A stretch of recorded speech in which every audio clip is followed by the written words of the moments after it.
വിവിധ ആവശ്യങ്ങൾ ഉന്നയിച്ച സംയുക്ത ട്രേഡ് യൂണിയൻ നടത്തിയ ദേശീയ പണിമുടക്ക് സംസ്ഥാനത്ത് പൂർണ്ണം. ദേശീയ പണിമുടക്കിൽ തലസ്ഥാനം സ്തംഭിച്ചു. കടകമ്പോളങ്ങൾ അടഞ്ഞുകിടക്കുന്നു. ചുരുക്കം ചില KSRTC ബസ്സുകൾ മാത്രമാണ് സർവീസ് നടത്തുന്നത്. പണിമുടക്കുന്നവർ സ്ഥാപനങ്ങൾ അടയ്ക്കാൻ ശ്രമിച്ചതും വാഹനങ്ങൾ തടയാൻ ശ്രമിച്ചതും പലയിടങ്ങളിലും സംഘർഷത്തിന് ഇടയാക്കി.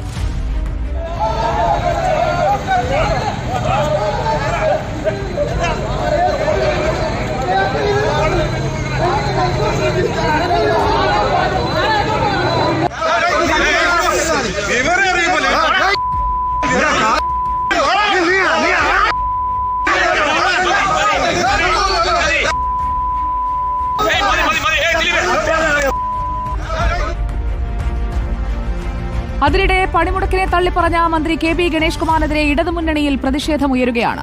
മന്ത്രിയുടെ പ്രസ്താവന LDF യോഗത്തിൽ ചർച്ച ചെയ്യുമെന്ന് കൺവീനർ TP രാമകൃഷ്ണനും മന്ത്രി അങ്ങനെ പ്രതികരിക്കാൻ പാടില്ലായിരുന്നുവെന്ന് CPI സംസ്ഥാന സെക്രട്ടറി ബിനോയ് വിശ്വവും പ്രതികരിച്ചു. ഞാനിവിടെ പരസ്യമായി അത്തരം പ്രശ്നങ്ങളെക്കുറിച്ചുള്ള ഒരു വിവാദത്തിലേക്ക് പോകാൻ ഇന്ന് കുറെ ഇടതുപക്ഷ ജനാധിപത്യ മുന്നണിക്കകത്ത് ചർച്ച ചെയ്യാൻ അവസരമുണ്ട്. അവിടെയെല്ലാം ഈ വിഷയങ്ങൾ ചർച്ച നടത്തി ഈ വിഷയം അവതരിപ്പിക്കുക കാര്യങ്ങളെല്ലാം നമുക്ക് പരമാവധി കുറ്റമറ്റതാക്കുന്നതിന് വേണ്ടി നമുക്ക് ശ്രമിക്കാം. ഒരു മന്ത്രിക്ക് അങ്ങനെ പറയാൻ തോന്നുമായിരിക്കാം. പക്ഷേ പൊതുവിൽ അത് കേൾക്കേണ്ട സ്റ്റാൻഡ് LDFിൻ്റെ പൊതുവായ നിലപാടിൻ്റെ ഭാഗത്ത് നിരക്കുന്ന ഒന്നല്ല എന്നാണ് തോന്നിയത്. ഈ പണിമുടക്കിന് കേരളത്തിലെ LDF പൊതുവിൽ രാഷ്ട്രീയമായും ധാർമ്മികമായും പിന്താങ്ങുന്നുണ്ട്. അത് മറന്നുകൊണ്ടായിപ്പോയി ഗണേഷ് കുമാറിൻ്റെ ആ പ്രസ്താവനയെന്ന് അദ്ദേഹത്തോട് സ്നേഹപൂർവ്വം പറയാൻ ഞാൻ ആഗ്രഹിക്കുന്നു. അതുകൊണ്ട് ഈ സമരത്തിൻ്റെ അടച്ചക്ഷരിക്കുന്ന രാഷ്ട്രീയം അത് ആ ഒരു പിന്തിരിപ്പൻ രാഷ്ട്രീയമാണ്. വിവരങ്ങളുമായി അർജുൻ മട്ടന്നൂർ നമുക്കൊപ്പം ചേരുകയാണ് തത്സമയം. Good evening Arjun Mattannur. സമരം പണിമുടക്ക് സംയുക്ത ട്രേഡ് യൂണിയനുകൾ ആഹ്വാനം ചെയ്തത് കേരളത്തിൽ പലയിടങ്ങളിലും സംഘർഷത്തിലേക്ക് ഒക്കെ പോകുന്ന സാഹചര്യങ്ങൾ ഉണ്ടായിരുന്നു. എന്നാൽ പൊതുവെ പണിമുടക്കിനോടുള്ള ജനങ്ങളുടെ പ്രതികരണം എങ്ങനെയായിരുന്നു? എത്രത്തോളം പൊതുജനം വലഞ്ഞു? പണിമുടക്ക് എങ്ങനെ തുടരുന്നു? സുജിയ, കേരളത്തിൽ ഏതാണ്ട് ഒരു ഹർത്താലിന്റെ പ്രതീതി തന്നെയായിരുന്നു പണിമുടക്കിന്. അത്തരത്തിൽ സ്വകാര്യ വാഹനങ്ങൾ മാത്രമാണ് നിരത്തിൽ കണ്ടത്. മറ്റ് സ്വകാര്യ ബസ്സുകളൊക്കെ തന്നെ പൂർണ്ണമായും പണിമുടക്കിനോട് സഹകരിച്ച് പണിമുടക്കി എന്ന് തന്നെ പറയാം. അതോടൊപ്പം തന്നെ ചിലയിടങ്ങളിൽ ദീർഘദൂര KSRTC ബസ്സുകൾ സർവീസ് നടത്താൻ ശ്രമിച്ചത് അത് ചില സംഘർഷങ്ങൾക്ക് ഇടയാക്കിയിരുന്നു.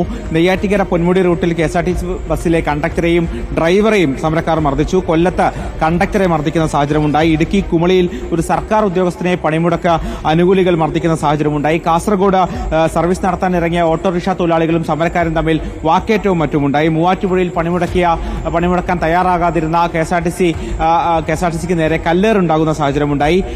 ഇത് ദൃശ്യങ്ങൾ പകർത്താൻ ശ്രമിച്ച മാധ്യമപ്രവർത്തകനെയും മർദ്ദിക്കുന്ന സാഹചര്യമുണ്ടായി. ഞാനിപ്പോൾ നിൽക്കുന്നത് വൈറ്റില ഹബ്ബിലാണ്. ഇവിടെ നമുക്ക് കാണാം സ്വകാര്യ ബസ്സുകളൊക്കെ തന്നെ പൂർണ്ണമായി പണിമുടക്കിയിരിക്കുകയാണ്. ഇനിയിപ്പോൾ പണിമുടക്ക് അവസാനിക്കാൻ ഏതാണ്ട് 2 മണിക്കൂർ 45 മിനിറ്റ് മാത്രമാണുള്ളത്.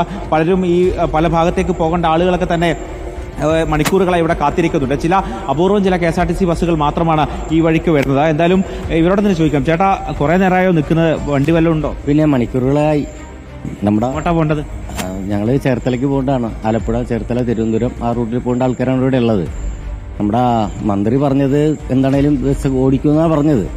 ഇതെല്ലാം വെച്ച് പാവപ്പെട്ട ജനങ്ങൾ ഇങ്ങനെ കഷ്ടപ്പെട്ടുകൊണ്ടിരിക്കുകയാണ്. മന്ത്രിയുടെ വാക്കുമില്ല. ഏറ്റവും കൂടുതൽ ഇവിടെ നടക്കുന്നത് ട്രേഡ് യൂണിയന്റെ ഇതാണ്. അവരാണ് ഭരിക്കുന്നത്. കഷ്ടപ്പെടുന്നത് ജനങ്ങൾ.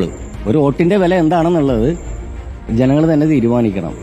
അത്ര കഷ്ടത്തിലാണ് ഇതിപ്പോ ഇത് നിങ്ങൾ കണ്ടില്ലേ സുജയ? ഇത്തരത്തിൽ തന്നെയാണ് മണിക്കൂറുകളായി ബസ് കാത്തു നിൽക്കുന്ന നിരവധി ആളുകളുണ്ട്. നേരത്തെ തന്നെ സമരത്തെക്കുറിച്ച് അറിയാമായിരുന്നതുകൊണ്ട് തന്നെ പലരും ഇന്ന് പുറത്തേക്ക് ഇറങ്ങിയിട്ടില്ല. പക്ഷെ അപ്പോഴും ഇത്തരത്തിൽ അത്യാവശ്യമായ യാത്രകൾ ചെയ്യേണ്ട നിരവധി ആളുകളുണ്ട്. അവരൊക്കെ തന്നെ ഇത്തരത്തിൽ കാത്തിരിക്കേണ്ട അവസ്ഥയാണ്. കുറെ നേരമായോ കാത്തിരിക്കുന്നത്? ഇല്ല, കുറച്ചു നേരമേ ഉള്ളൂ. ഞങ്ങൾക്ക് എന്താ ബസ് ഉണ്ടോ? എന്താ പറഞ്ഞത്? ബാംഗ്ലൂർക്ക് പോകാനുള്ളതാണ്. ബസ് വരുമെന്ന് പറഞ്ഞിട്ടുണ്ട്. കണ്ടക്ടറെ വിളിച്ചപ്പോൾ ഒരു 9:30 എത്തുമെന്ന് പറഞ്ഞിട്ടുണ്ട്.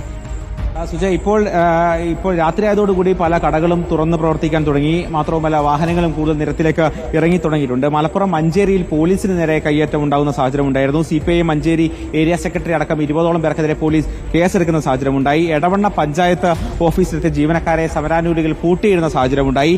പോലീസ് എത്തിയാണ് പിന്നീട് ഇവരെ തുറന്നുവിട്ടത്.